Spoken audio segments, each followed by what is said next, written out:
মন্তেশ্বরে সম্প্রীতির বার্তা পুলিশের। মুসলিম সম্প্রদায়ের ইমামদের সঙ্গে বৈঠক বড়বাবুর।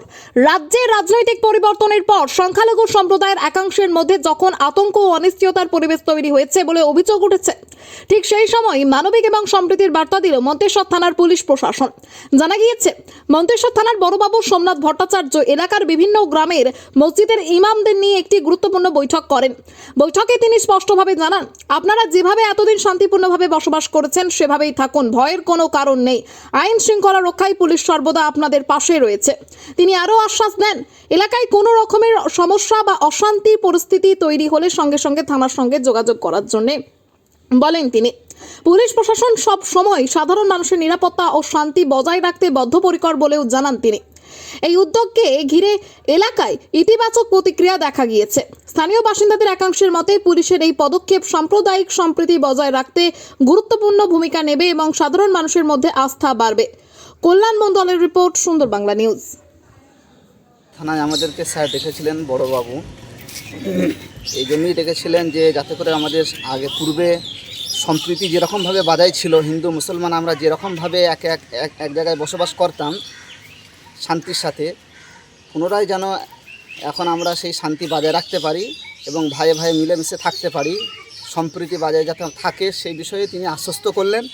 বললেন, আপনাদের যে কোনো ভয় বা চিন্তার কোনো কারণ নাই, আপনারা যেরকমভাবে ছিলেন সেরকমভাবেই থাকবেন, কোনো সমস্যা হলে আমাদেরকে ইনফরমেশন করবেন, জানাবেন। তো আমরা এখানে আসার পরে স্যার যেটা বললেন তাতে আমরা আলহামদুলিল্লাহ অনেক খুশি, আনন্দিত। এবং বকরিদ সম্পর্কেও তিনি বললেন যে সামনে বকরিদ আসছে, সেই সম্পর্কেও কিছু বললেন যে বকরিদ যেরকমভাবে হতো সেরকমভাবেই সকলেই আমরা সম্প্রীতি বজায় রেখে আমরা সেগুলো পালন করব।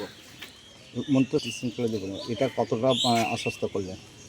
এ বিষয়ে তিনি আশ্বস্ত করলেন, আমাদেরকে বললেন যে আপনাদের মধ্যে কোনো ভয় ডর কিছুই থাকবে না, কিছুই নাই। আপনারা যেরকমভাবে আগে শান্তির সাথে বসবাস করতেন সেরকমভাবেই আপনারা থাকবেন, কোনো সমস্যা হলে আমাদেরকে ইনফরমেশন করবেন। কতজন এসেছিলেন? আমরা মন্তেশ্বর ব্লকের প্রায় সবই ইমাম এখানে আমরা হাজির হয়েছিলাম, এসেছিলাম। এবার এখানে আপনাদের কি মতামত করলেন? মতামত বলতে আমরা বললাম যে স্যার, আমাদের কিছু কিছু জায়গায় এরকম হচ্ছে যে ভয় সঞ্চয় করছে, ভয় লাগছে।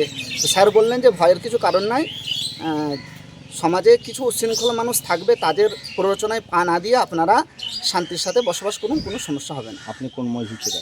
আমি কুসুমগ্রাম মার্কাজ মসজিদের ইমাম মোহাম্মদ নাসিরউদ্দিন খান।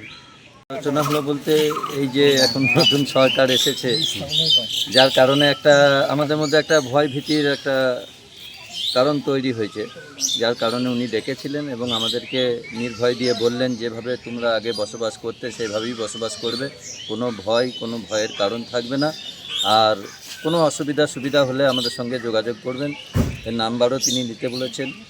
আর বললেন যে আজকে যেমন শুক্রবার ইমামরা মসজিদে একটু মুসল্লিদের সঙ্গে সব বিষয়ে আলোচনা করেন, এই কথাগুলো শোনাতে বললেন যে কেউ কারুর প্ররোচনায় যেন পা না দেয় এবং যেভাবে বসবাস করতে সেইভাবেই বসবাস করবে। হয়তো কোনো কারো উগ্র কথা শুনে আমরাও সেই প্ররোচনায় পা দিলাম, একটা ঝুট ঝামেলা তৈরি হলো, সেই থেকে তিনি নিষেধ করলেন যে কোনো ঝুট ঝামেলায় পা দেবেন না এবং আমাদের সঙ্গে যোগাযোগ করবেন। আপনারা কোথা থেকে এসছেন? আমরা এসেছি এই মন্তেশ্বরের আশেপাশে গ্রামেরই, এই ব্লকের যত মসজিদ আছে সমস্ত মসজিদের ইমামই এসেছি। আপনার নাম? আমার নাম তদবির হোসেন খান। আপনি কোন মসজিদ? আমার তুল্লা জামে মসজিদ।